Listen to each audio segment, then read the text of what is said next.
موسیٰ علیہ السلام اپنی قوم کے ساتھ جب حج کرنے تشریف لائے اور واپسی کا راستہ ان کا یہی تھا، تو ان کے صحابہ میں 3 شخص تھے۔ ایک کا نام تھا قریظہ، ایک کا نام تھا قینقاع، ایک کا نام تھا نذیر، ذوات کے ساتھ۔ جہاں سے گزر رہے تھے تو وہ تینوں علماء تھے۔ وہ آپس میں کہنے لگے لگتا ہے یہ وہ جگہ ہے جہاں آخری نبی آئیں گے، تو کیوں نہ ہم یہاں رہ جائیں۔ یہ جگہ کچھ بھی نہیں تھی، ایک وادی تھی بس، تو ہماری نسلیں یہاں رہیں گی، جب آخری نبی آئیں گے تو ان پر ایمان لے آئیں گے۔ تو انہوں نے موسیٰ علیہ السلام سے اجازت چاہی کہ ہم یہاں رہ جائیں، تو انہوں نے اجازت دے دی کہ ٹھیک ہے رہ جاؤ۔ جب یہ والسماء ذات البروج میں جو واقعہ ہے کہ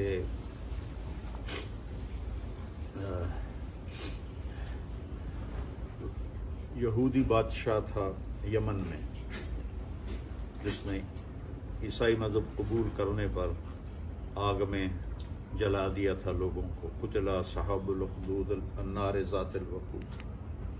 تو کچھ قبائل یہود وہاں سے خیبر گئے، بنو قریظہ یہاں آباد ہو گئے۔ جب قوم سبا پہ عذاب آیا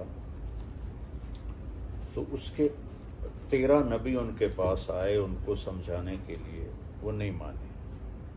تو وہ ڈیم میں نے دیکھا تھا یمن میں، جب میں گیا تھا 8 گھنٹے کا سفر کر کے میں وہاں پہنچا تھا، اور راستے میں قبائلی لڑائیاں، جگہ جگہ وہ کلاشن کوفیں، بڑا خوفناک ماحول تھا۔ لیکن میں نے کہا دیکھنا ضرور ہے۔ وہ جا کے ڈیم دیکھا، جو نہریں نکالی تھیں وہ دیکھی، تو وہاں سے یمنی قبیلے 2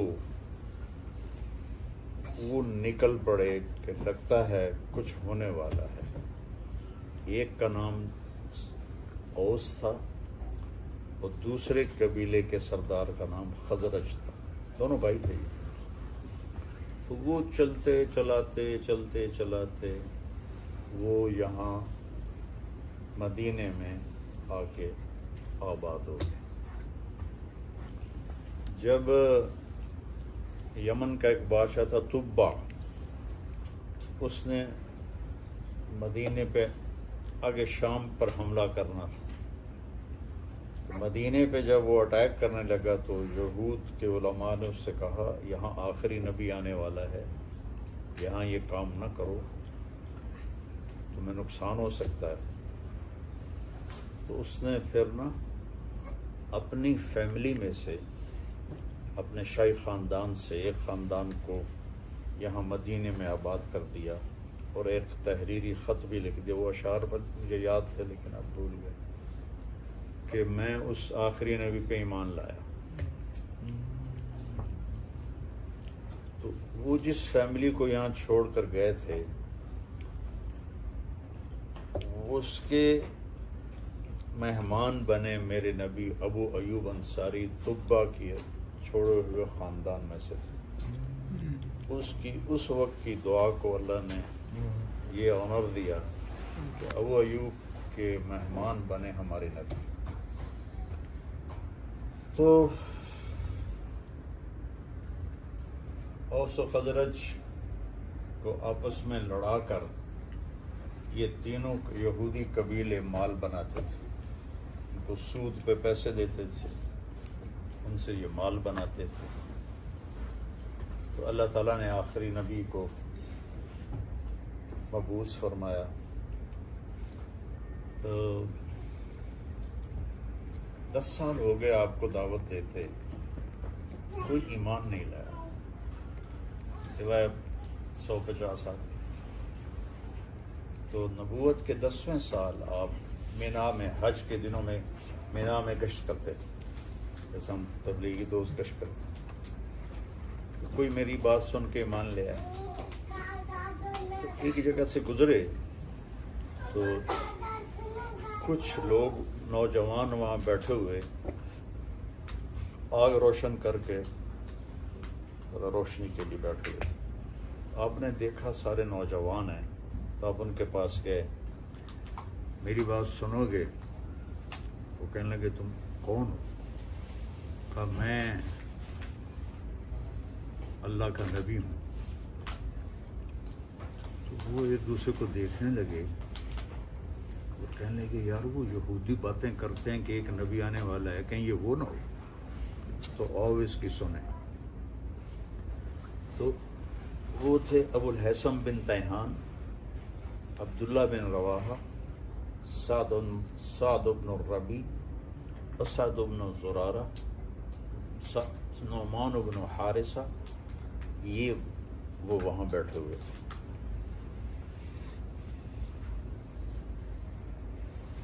آپ نے ان کو دعوت دینی شروع کی.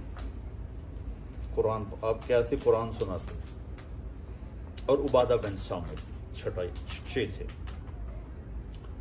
وہ کہنے کو ہوا وہ یہ کلام تو انسانوں والا نہیں ہے, یہ وہی نبی لگتا ہے, چلو پہل کرو. تم 6 نے کلمہ پڑھ لیا. آپ اتنے خوش ہوئے. تو کہنے لگے اگلے سال ہم آئیں گے. تو اگلے سال آپ نے مینا میں ان سے ملاقات کی تو 12 لوگ تھے. ان میں یہ 6 پورے نہیں تھے, 3-4 یہ تھے اور باقی دوسرے لوگ تھے. 12 تھے, جس کو بیعت عقبہ الاولیٰ کہتے ہیں, پہلی بیعت. تو انہوں نے کہا یا رسول اللہ ہم اب اگلے سال آئیں گے. تو مینا تو اب انہوں نے سارا حاجیوں کے لیے پہاڑ ہٹا دیے. تو ترکوں نے وہاں ایک مسجد بنا دی تھی, وہ نظر آتی ہے پرانی طرز کی.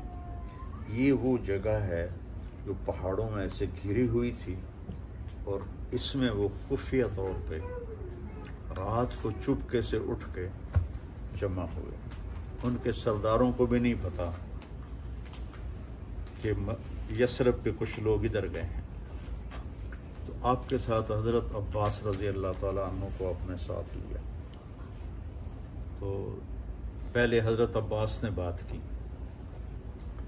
دیکھو بھائی یہ میرا بھتیجا ہے. وہ ابھی انہوں نے ایمان نہیں لائے تھے. ہم اس کی حفاظت کر رہے ہیں, اس کے دشمنوں سے اس کو بچا رہے ہیں. اگر اسے لے جا کر اس کی حفاظت کر سکتے ہو تو پھر لے جاؤ, اور اگر نہیں کر سکتے تو ابھی چھوڑ دو. تو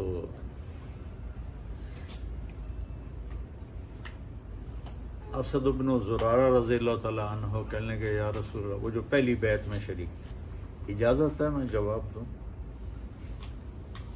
اور آپ کے چچا کی اس میں کوئی توہین بھی نہیں ہو. ہم نے کہا کہو. تو وہ کہنے لگے عباس چوڑیاں ہم نے بھی کوئی نہیں پہنی ہوئی. نحن ابناء الحرب قابرا عن قابر, ہم نسل در نسل جنگجو لوگ ہیں. وہ آپس میں جو لڑ رہے تھے 300 سال سے, ہم نسل در نسل جنگجو لوگ ہیں, اور ہم کبھی پیٹھ پھیرنے والے نہیں ہیں. اور تم جانتے ہو کہ جسے قوم ٹھکرا دے اسے ہم قبول کر کے اپنا سردار بنائیں, یہ عرب کی ثقافت میں کتنی مشکل چیز ہے. تو اگر ہم نے اتنا بڑا فیصلہ کر لیا ہے تو آگے بھی ہم حفاظت کر کے دکھائیں گے. تو کہنے لگے یا رسول اللہ کیا شرائط ہیں آپ نے فرمایا تطیعون فی المنشط والمکرہ, ہر حال میں میری اطاعت کرو گے, جی چاہے یا نہ چاہے, خوشی کے ساتھ یا ناگواری کے ساتھ میری مانو گے، تنفقون علیہ فی العسر والیسر، تنگی میں اور خوشحالی میں میرے اوپر خرچ کرو گے،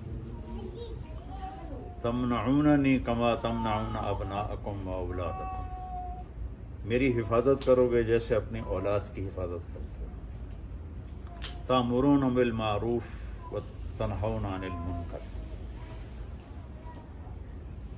وتجاہدون فی سبیل اللہ، امر بالمعروف کرو گے، نیکی پھیلاؤ گے، برائی مٹاؤ گے، جہاد کرو گے، ولا تخافون فی اللہ لومۃ لائم، اور اللہ کے معاملے میں کسی کی لان تان کی پرواہ نہیں کرو گے۔ 5 شرط۔ تو انہوں نے کہا یہ ہم تیار ہیں۔ اسد بن زرارہ نے کہا یا رسول اللہ ہاتھ بڑھائیں، بیعت ایسے ہوتی تھی۔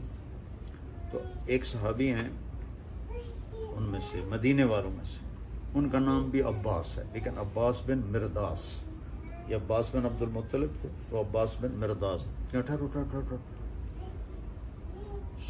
پہلے سوچ لو کہ اگر ہاتھوں میں ہاتھ دے رہے ہو اس بندے کے تو تم پر پورا عرب حملہ کرے گا، اور تمہاری عورتیں بیوہ ہوں گی، تمہارے بچے یتیم ہوں گے، تمہارے مال لوٹے جائیں گے اور تمہارے اوپر قبضے کیے جائیں گے۔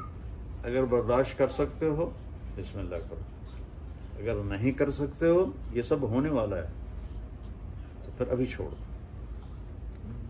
تو ابو الحسن بن تیہان نے پوچھا یا رسول اللہ، یہ جیسے عباس کہہ رہا ہے ہمارا بھائی، یہ سب کچھ ہمارے ساتھ اگر ہو جائے تو ہمیں ملے گا کیا؟ تو آپ نے فرمایا تمہیں جنت ملے گی۔ پھر تو کوئی سوچنے کی بات ہی نہیں۔ تو اسد بن زرارہ، ابو الحسن بن تیہان، دونوں میں ہوئی دوڑ کہ کون پہلے ہاتھ دیتا ہے۔ تو زیادہ یہ کہتے ہیں کہ ابو الحسن بن تیہان کا ہاتھ پہلے پڑ گیا، اسد بن زرارہ تھوڑا سا پیچھے رہ گیا، تو انہوں نے بیعت کی، پھر سب نے بیعت کی۔ حضرت منی اور ہمارا بھی آگے بڑھے کا نہیں، میں عورتوں کو ایسے ہاتھ میں ہاتھ نہیں دیتا، تمہاری ویسے ہی بیعت ہوگی۔ تو عبداللہ بن رواحہ کہنے کہ یا رسول اللہ کر دیں حملہ مکے پر ہم؟ آپ نے کہا نہیں، ابھی مجھے اس کا حکم نہیں ہوا، ابھی تم خاموشی سے چلے جاؤ۔ وہ گئے تو شیطان نے پہاڑ کے اوپر کھڑے ہو کر ایک زوردار آواز لگائی، مکے والوں تمہارے خلاف یثرب والوں نے سازش کر دی۔ یہ آواز قریش نے سنی اپنے کانوں کے ساتھ۔ تو جب صبح ہوئی تو انہوں نے مدینے کے سردار بلا لیے، اب کیا سازش کرو، کیا سازش کرو؟ ان کو پتہ ہی نہیں تھا کہ سارا کام تو نوجوانوں نے کیا۔ تو وہ کہنے کی کون سی سازش؟ کہا بات آواز آئی، ہم نے سنی کہ ہمارے خلاف تم لوگ سازش کر رہے۔ کہا ایسی تمہارے کان بج گئے ہوں گے، کچھ بھی نہیں، ہم تو کوئی بھی ایسا مسئلہ نہیں۔ تو چلتے وقت صحابہ مدینے والوں نے کہا یا رسول اللہ پھر اب آئیں نا ہمارے پاس۔ آپ نے کہا جب اللہ کا حکم آئے گا تو میں آ جاؤں گا۔ تو اس حج کے بعد آپ نے ہجرت کی اجازت دی، تو صحابہ نکلنے لگے، 1 2، کوئی چھپ کے کوئی کھل کے۔ حضرت عمر رضی اللہ تعالیٰ عنہ نے جب ہجرت کا ارادہ کیا تو زرہ پہنی اور ہتھیار سجائے اور بیت اللہ کا طواف کیا، اور کہنے لگے جو یہ چاہے کہ اس کے بچے یتیم ہو جائیں اور بیوی اس کی بیوہ ہو جائے تو آ جائے، میں جا رہا ہوں۔ کسی کو جرت نہیں ہوئی اٹھنے کی، سورے سے دم بخود۔ تو ابو بکر صدیق نے اجازت مانگی تو کہا نہیں۔ تو انہوں نے کہا کیا میں آپ کے ساتھ ہوں؟ آپ نے کہا ہاں۔ تو وہ رونے لگے۔ تو 27 صفر نبوت کا 13واں سال، 27 صفر نبوت کا 13واں سال آپ حضرت ابوبکر کے پاس آئے کہ، اور یہ جمعرات کا دن تھا، کہ آج مجھے ہجرت کی اجازت مل گئی ہے۔ تو وہ کہنے لگے یا رسول اللہ میں نے ایک اونٹنی پال کے رکھی ہے، اس دن کے لیے وہ میں آپ کو گفٹ کروں گا، جو مشہور اونٹنی قصوا۔ تو آپ نے کہا نہیں میں گفٹ نہیں لوں گا، میں پیسے ادا کروں گا، یہ اللہ کا راستہ ہے۔ تو ادھر قریش کا آپس میں مشورہ ہو رہا تھا، بھائی ہم اس تنگ ہو گئے اس شخص سے، تو اس کا قصہ نمٹائیں، کیا کریں؟ کوئی کہے اس کو قید کر دو، تو شیطان بھی بیچ میں بیٹھا ہوا تھا انسانی شکل میں، ابلیس۔ تو کوئی کہے اسے قید کر دو، بنو ہاشم کھڑے ہو جائیں گے، کوئی کہے اسے مکے سے نکال دو، کا یا دوسری جگہ ڈیرا لگا کے اپنا کام شروع کر دو۔ تو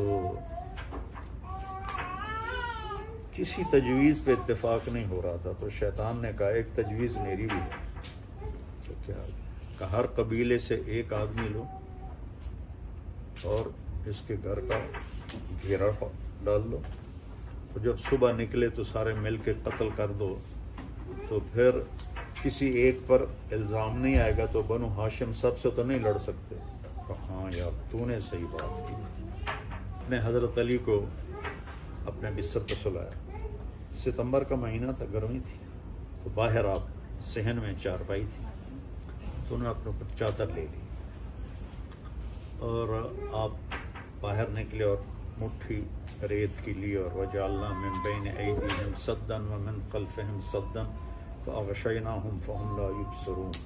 ہم نے ان کے آگے بھی دیوار کھڑی کر دی، پیچھے بھی دیوار کھڑی کر دی، وہ اندھے ہو گئے اور ایسے پھینکی، وہ سب کی آنکھوں میں پڑی، اور تھوڑی دیر کے لیے سب کو نظر آنا بند ہو گیا، آپ آرام سے نکل گئے۔ تو شیطان نے شور مچا، وہ نکل گیا نکل گیا، تو انہوں نے دیکھا تو آگے حضرت علی سوئے ہوئے تھے، کہا نہیں نکلا نہیں نکلا، وہ پڑا ہوا ہے۔ ایک نے اٹھا کے پتھر مارا، حضرت نے ہائی کی، دوسرا پتھر مارا، ان کے آئے تیسرا، 3-4 پتھر پڑے تو ان کی آواز نکلی۔ خیر وہ مطمئن ہو گئے، ایسا نہیں ہے۔ آپ ابو بکر صدیق رضی اللہ عنہ کے گھر گئے، تو وہاں سے یہ 27 کی رات ہے اور شب جمعہ ہے، جمعہ کی رات آپ چلے غار ثور، یہ غار ثور ابو بکر نے کہا یا رسول اللہ آج کے دن کے لیے میں نے ایک جگہ تلاش کی ہوئی ہے، تو ہم وہاں چلتے ہیں، جب ہماری تلاش رک جائے گی پھر ہم نکل جائیں گے۔ تو ادھر مدینہ ادھر غار ثور، ایسے وہ بہت اونچا پہاڑ ہے، تو ہمارے نبی پنجوں پہ چل رہے تھے، ایسے پاؤں نہیں رکھ رہے تھے، کہ اس زمانے میں کھوجی ہوتے تھے جو پاؤں کا نشان پہچان کے اور آخر تک پہنچاتے تھے۔ ہمارے دادا کے بھائی کا اونٹ گم ہوا تھا جب کچی سڑکیں تھیں، تو وہ اس کے پیچھے چلتے چلتے چلتے، گاؤں کا پتہ ہے نا، ڈیرہ غازی خان پہنچے، ڈیرہ غازی خان سے چوٹی پہنچے، اس ڈیرے پر پہنچے جہاں اونٹ بندھا ہوا تھا، 300 کلومیٹر، سڑکیں کچی تھیں، تو وہ اتنے ماہر ہوتے تھے کھوجی۔ اور ابو بکر کبھی آگے چلیں کبھی پیچھے چلیں، کبھی آگے چلیں کبھی پیچھے چلیں۔ ہم نے کہا کیا کر رہے ہو؟ کبھی آگے آ جاتے ہو کوئی پیچھے آ جاتا ہو۔ کہا جی جب خیال آتا ہے کوئی آگے چھپا ہوا نہ ہو تو میں آگے ہو جاتا ہوں، جب خیال آتا ہے کوئی پیچھے سے حملہ نہ کر دے تو میں پیچھے ہو جاتا ہوں۔ تو آپ نے ان کو دعا دی۔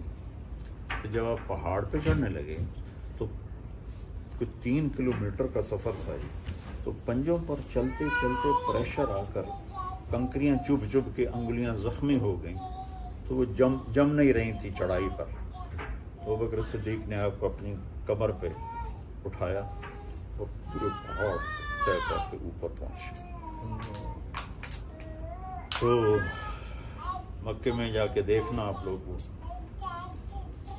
تو آپ کو باہر بٹھا دیا اور خود اندر گھس گیا، اندھیرا تھا، چاند کی روشنی تو تھی نہیں، 27 کی رات تھی، تو ٹٹول کے سارے سوراخ بند کیے، پھر سوراخ باقی تھے تو اپنی پگڑی اتار کے پھاڑ کے بند کیے، پھر بھی سوراخ باقی رہ گیا تو اپنا کرتا اتارا اور پھاڑ کے سوراخ بند کیے۔ ایک باقی رہ گیا، وہ جس میں سانپ تھا، اس پہ اپنی ایڑی رکھ. کہا یا رسول اللہ آ جائے گی. اندھیرے میں آپ کو نہیں پتہ چلا کہ ابو بکر نے کیا کیا. جب تھوڑی صبح ہوئی روشنی ہوئی تو دیکھا ابو بکر کے نام پگڑی نہ کرتا. کہا ابو بکر یہ کیا؟ کہا یا رسول اللہ یہ سارے سوراخ تھے, مجھے ڈر لگا کوئی چیز اس میں نقصان دینے والی نہ ہو, اس لیے میں نے کرتا پھاڑ کے پگڑی پھاڑ کے یہ سارا بند کیا ہے. تو ایک دم ہمارے نبی کے آنسو نکل آئے, رونے لگے. کہ یا اللہ میں ابو بکر سے راضی ہوں, تو بھی اس سے راضی ہو جا اور اسے جنت میں میرا ساتھی بنا جا. تو ایک دم جبریل آئے اور کہنے لگے یا رسول اللہ, اللہ تعالیٰ خوشخبری دے رہے ہیں کہ ہم ابو بکر سے راضی ہو گئے اور جنت میں آپ کا ساتھی بنا دیا. تو آپ کے بیٹے تھے عبداللہ بن ابو بکر, وہ تھوڑی رات گزر جانے کے بعد غار ثور پر چڑھتے اور سارے دن کے حالات بتاتے اور صبح صادق سے پہلے نیچے اتر کے چلے جاتے مکے. تو پیچھے آپ کے غلام تھے, وہ وہاں بکریاں چھوڑ دیتے تاکہ قدموں کے نشان کو کوئی پہچان نہ لے. اور جب رات کا اندھیرا ہو جاتا تھا تو وہ دودھ بکریوں کا نکال کے تو وہ آپ کا غلام وہ اوپر جا کے ان کو دودھ دے کر آتا تھا. 27 کی رات, 28 کی رات, 29 کی رات. اگلے دن شروع ہو گئی, یعنی 28 کے دن, 27 کے دن کدھر گیا. اچھا صبح ہوئی تو حضرت علی اٹھ بیٹھے اور وہ غصے میں آ کے انہوں نے ان کی پٹائی شروع کر دی. محمد کدھر ہے؟ مجھے کیا پتا, میں تو اندر ہوں. کہنے لگے ہمیں شک رات کو ہی پڑ گیا تھا کہ یہ محمد نہیں ہے, کیونکہ ہم اسے جتنے بھی پتھر مارتے تھے وہ ہائے نہیں کرتا تھا اور یہ ہر پتھر پہ ہائے کر رہا تھا, تو ہمیں شک پڑ گیا تھا کہ یہ محمد نہیں کوئی اور ہے. تو پھر انہیں ایک دم چاروں طرف پھیل گیا اور وہ کھوجیے تھے, وہ آپ کے پنجوں کو پہچانتا پہچانتا پہچانتا غار ثور کے اوپر لے کر آیا. آگے اللہ کے حکم سے ایک مکڑی نے, اللہ نے ایک بیل نکالی ہے